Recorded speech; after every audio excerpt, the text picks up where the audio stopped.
The great work of the gospel is not to close with less manifestation of the power of God than marked its opening. The prophecies which were fulfilled in the outpouring of the former rain at the opening of the gospel are again to be fulfilled in the latter rain at its close. Here are the times of refreshing to which the Apostle Peter looked forward when he said, "Repent ye therefore and be converted, that your sins may be blotted out, when the times of refreshing shall come from the presence of the Lord, and he shall send Jesus." Acts 3:19 and 20. Servants of God, with their faces lighted up and shining with holy consecration, will hasten from place to place to proclaim the message from heaven. By thousands of voices all over the earth, the warning will be given, miracles will be wrought, the sick will be healed, and signs and wonders will follow the believers. Satan also, with lying wonders, even bringing down fire from heaven in the sight of men. Thus the inhabitants of the earth will be brought to take their stand.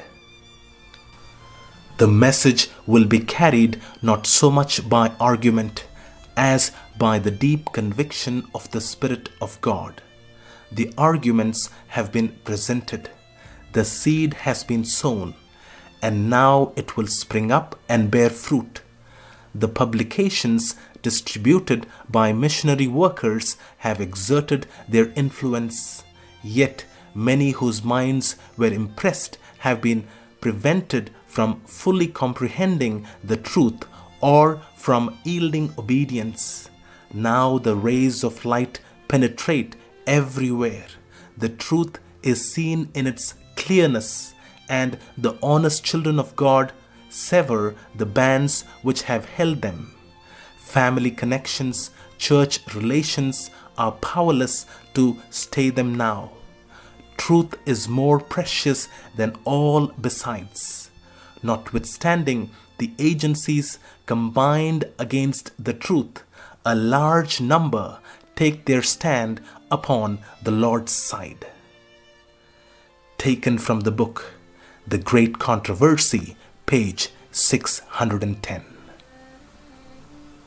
Although even in the Old Testament time people were converted to the Lord, the conversion that was witnessed in the early church was much more fuller and much more deeper. And this was possible because man for the first time clearly beheld the love of God in the life and death of Christ.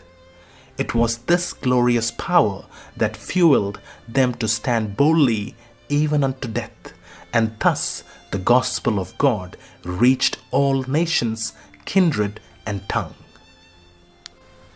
But friends, just as God has revealed through Ellen White, soon the latter rain would far exceed the early rain, which means the day when the Lord pours his latter rain upon his children would be the most glorious day ever, much greater than the day of Pentecost. Who can imagine what that glory would be?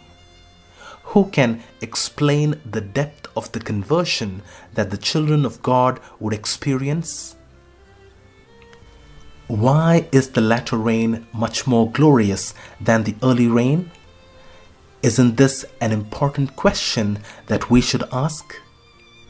The early Christians were moved by the glory of the cross, but for the last day saints, they will be moved by the cross and the second coming of Christ. Hence, their glory would far exceed the glory of the day of Pentecost. The Lord would pour upon them his fullest Spirit, as full as it was poured upon Christ. The book The Great Controversy says miracles will be wrought.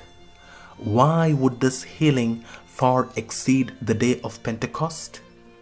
Because the degradation and sicknesses that man is now going through is far worse than the time of the apostolic church. Man's body and mind is almost becoming decomposed.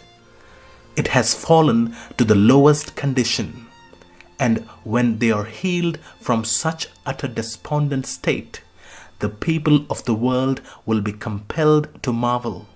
Yes, my friends, it will be an indescribable glory.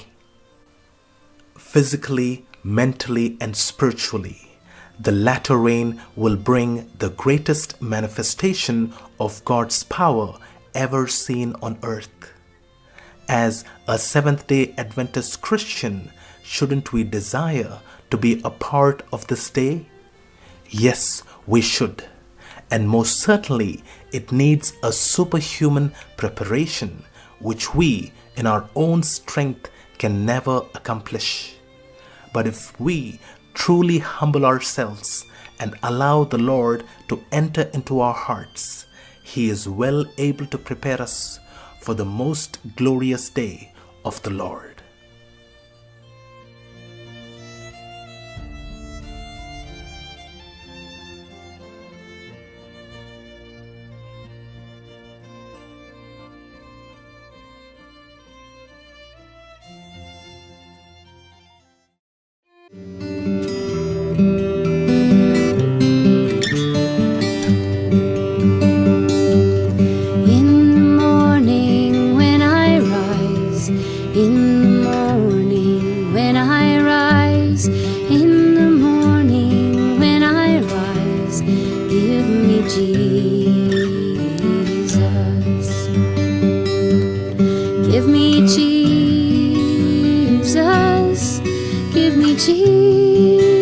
Jesus, you can have this whole world.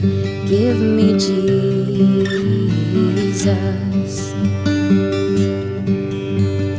When I am alone, oh, and when I am alone, and when I am alone, give me Jesus.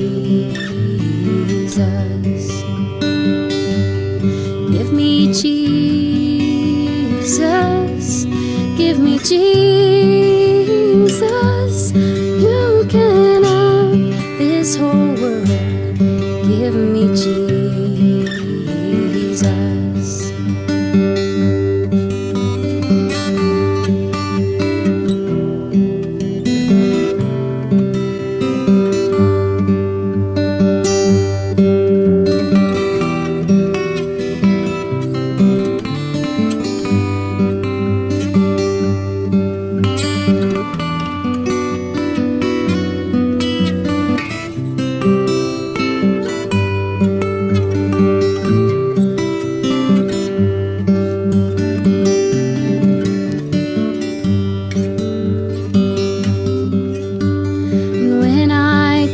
To die, oh, and when I come to die, and when I come to die, give me Jesus. Give me Jesus, give me Jesus. You can have this whole world. Give me Jesus.